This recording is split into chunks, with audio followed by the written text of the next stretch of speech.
হুয়াহাহা। আমি হলাম প্রদীপ, আলাদিনের প্রদীপ। আমাকে ঘষলেই বেরিয়ে আসবে দৈত্য দানব, আর তার কাছে যা চাইবে তাই পাবে। ওরে শালা, এটা দেখছি এখনো বেঁচে আছে। তা এতদিন কোথায় ছিলি তুই ভাই? এই আমার সাথে ভালো করে কথা বল, তা না হলে দৈত্য দানব বের করিয়ে তোকে ফু দিয়ে নিভিয়ে দেব।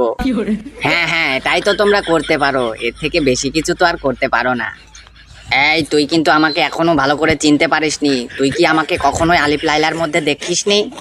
এই সেটা আবার কি, জীবনে তো কখনো নাম শুনিনি।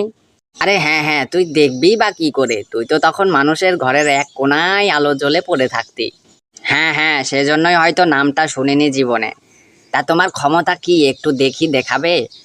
আমার ক্ষমতা দেখতে হলে আমাকে ঘষা লাগবে, কিন্তু ঘষবেটাকে? হ্যাঁ, তুই কি ঘষতে পারবি?